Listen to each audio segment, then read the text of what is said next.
جی السلام علیکم، welcome to Riphah international college Harbanspura campus on line classes. بچے، آج ہمارا سیکنڈ لیکچر ہے جغرافی کا، جس میں ہم ڈسکس کریں گے کہ انسانی معاشی سرگرمی سے کیا مراد ہے۔ انسانی معاشی سرگرمیوں کی وضاحت مختصر الفاظ میں کیجیے، یا وہ آپ سے یہ پوچھ سکتا ہے کہ انسانی معاشی سرگرمی کی تعریف کیجیے، نیز انسانی معاشی سرگرمی کی مختلف اقسام بیان کیجیے۔ سب سے پہلے میں تو آپ کو یہ بتا دوں، جس میں ورڈ معاش آ جائے، یعنی کہ معاشی سرگرمی آ جائے، اس میں یہ ہوتا ہے کہ انسان اپنے لیے ایفرٹ کرتا ہے، ٹھیک ہے۔ ایفرٹ سے مراد ایسا ہے کہ جس میں پیداوار، کھپت، اشیاء صرف کے تبادلے سے یعنی کہ ہو جس کا تعلق، اس کو معاشی سرگرمی کہتے ہیں۔ پہلی بات ہے جس میں آپ کی کوئی محنت درکار ہو اور جس کے اگینسٹ آپ کو کچھ نہ کچھ ملے، اس کو معاشی سرگرمی بولتے ہیں۔ تو لہٰذا ہم ڈسکس کرتے ہیں کہ انسان نے جس وقت سے کرۂ ارض پر قدم رکھا ہے، اس وقت سے ہی خوراک اور دیگر ضروریات زندگی کے لیے کسی نہ کسی معاشی سرگرمی میں مصروف عمل ہے۔ معاشی سرگرمی میں انسان اپنی ذہنی اور جسمانی توانائی کی صلاحیتوں کو بروئے کار لا کر قدرتی وسائل کے استعمال سے استفادہ حاصل کرتا ہے۔ لہٰذا انسانی معاشی سرگرمی میں شکار، ماہی گیری، گلہ بانی، کانکنی، زراعت، صنعت کاری، تجارت اور نقل و حمل جیسی سرگرمیاں بنیادی اہمیت حاصل رکھتی ہیں۔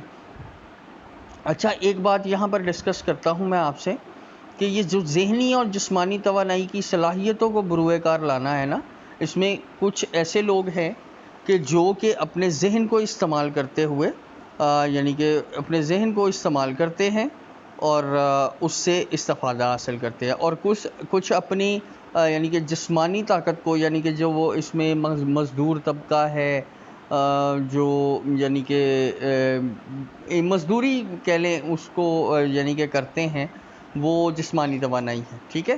موجودہ دور کے اقتصادی ماہرین نے معاشی سرگرمی کی تعریف ان الفاظ میں کی کہ وہ انسانی سرگرمی ہے جس کا تعلق پیداوار یعنی کہ پروڈکشن، کھپت، کنزمپشن اور اشیاء صرف کے تبادلے سے ہو، یعنی کہ ایکسچینج آف تھنگس یا ایکسچینج آف گڈس سے ہو، اس کو ہم اکنامک ایکٹیویٹیز بولتے ہیں، یعنی کہ انسانی سرگرمی کہتے ہیں، معاشی سرگرمی کہتے ہیں۔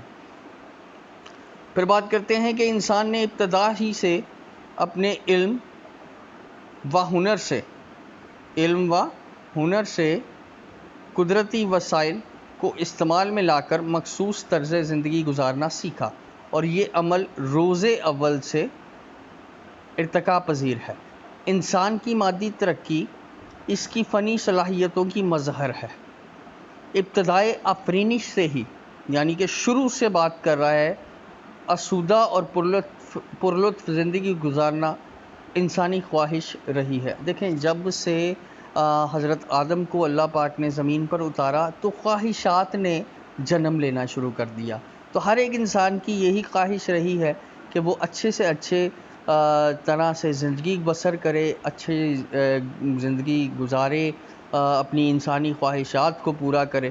لہٰذا انسان معاشی سرگرمی میں مصروف عمل ہے، لیکن طبعی خط و خال، آب و ہوا، قدرتی وسائل میں تفاوت یعنی کہ چینجنگ اور انسانی صلاحیتوں کے استعمال کی تگدو کے فرق کے باعث تمام خطوں میں ترقی یکساں نہیں ہے۔ موجودہ دور میں انسان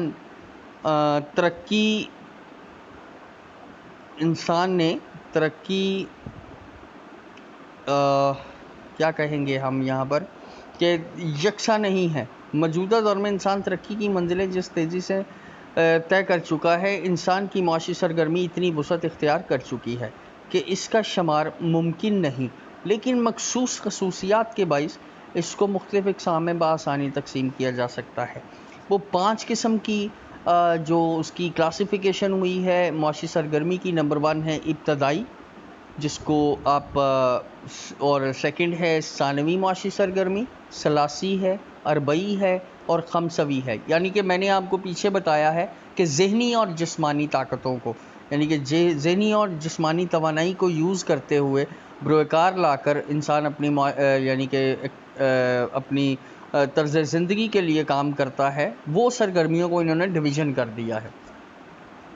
جیسے ابتدائی میں آ جاتی ہے جس میں گلابانی ہے، شکار کرنا ہے، کاشتکاری ہے، ماہی گیری ہے، کانکنی ہے اور جنگلات وغیرہ انسان کی ابتدائی معاشی سرگرمی ہے۔ یہ وہ چیزیں ہیں جو اللہ پاک نے یعنی کہ قدرتی طور پر قدرت کی عطا کردہ نعمتوں سے براہ راست فائدہ اٹھانا آپ کی ابتدائی معاشی سرگرمی ہے، جس میں جیسے شکار کرنا ہے کہ جانوروں کا شکار یعنی کہ اللہ پاک کی وہ مخلوق ہے، ٹھیک ہے، ان کا شکار کیا جاتا ہے، ٹھیک ہے، اور اس کو اپنے استعمال میں لایا جاتا ہے۔ اسی طرح گلابانی جس کو ہرڈنگ بولتے ہیں، پھر کاشتکاری آ جاتی ہے، ماہی گیری جس کو آپ فشنگ بولتے ہیں، کانکنی ہے یعنی کہ آپ زمین سے کوئی چیز نکالتے ہیں، اور جنگلات وغیرہ یعنی کہ درختوں سے ان کو کاٹ کر استفادہ لیتے ہیں۔ ٹھیک ہو گیا بچے؟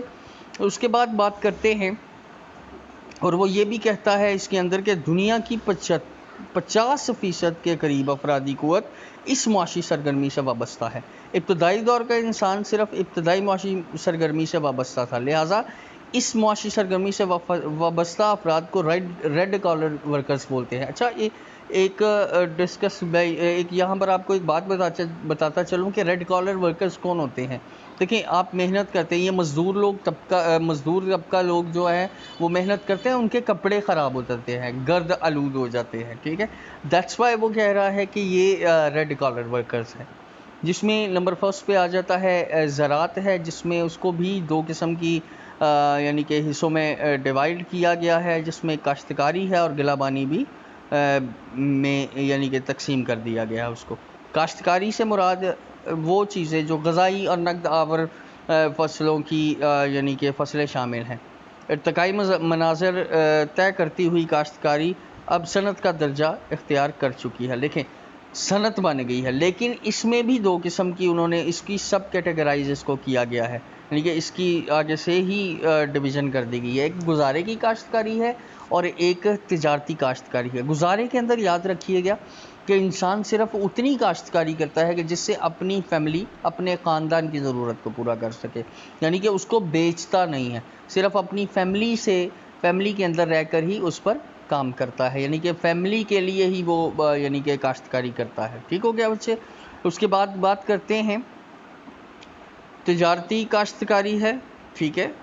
تجارتی کاشتکاری میں آپ کو میں بتاتا چلوں کہ یہاں پر وہ کہتا ہے کہ جو چیز یعنی کہ پیسے سے کنسرن ہو جائے نا، جس کا یعنی کہ جو اپنے ملک میں بھی بیچے اور ملک سے باہر بھی اس کو فروخت کرے تاکہ وہ زر مبادلہ کما سکے۔ تو یہاں پر اس نے کہا ہے کہ تجارتی کاشتکاری میں تجارتی مقاصد کے لیے بڑے پیمانے پر نقد آور اور غذائی اجناس کاشت کی جاتی ہے، ٹھیک ہے۔ اشجار کی کاشتکاری اور پھلوں کی کاشتکاری بھی اس زمرے میں آتی ہے، یعنی کہ فرانس، کینیڈا۔ اچھا، اب یہ جو تجارتی کاشتکاری کے لیے جو ملک بتائے گئے ہیں ان میں الحمدللہ پاکستان بھی شامل ہے۔ France, Canada, U S A, Australia جو ہے گندم کے لیے، Brazil, Cuba, Indonesia, Thailand اور پاکستان گنا یعنی کہ اس مقصد کے لیے کاشت کرتا ہے، یعنی کہ جس سے وہ پیسہ کما سکے، دوسرے ملک کو فروخت کر کے زر مبادلہ کما سکے۔ اسی طرح چین، انڈیا، سری لنکا، بنگلہ دیش اور کینیا چائے کی کاشت کے لیے بہت مشہور ہیں۔ ربڑ، پام آئل، پٹسن اور زیتون وغیرہ کی کاشت بھی تجارتی کاشتکاری میں شمار ہوتی ہے۔ دیکھیں، زیتون کا تیل ہے، پٹسن ہے، اس کے بعد پام آئل ہے، ربڑ ہے، یہ ساری چیزیں بیسیکلی نقد آور فصلیں ہیں۔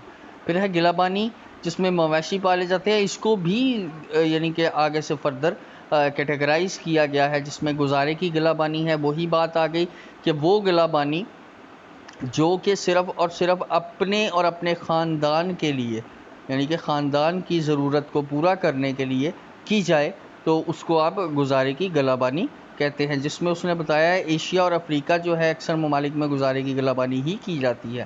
افغانستان، ایتھوپیا، منگولیا وغیرہ اس کی نمایاں مثالیں ہیں۔ دیکھیں، وہاں پر ویسے ہی افغانستان کی اگر آپ بات کرتے ہیں تو وہاں پر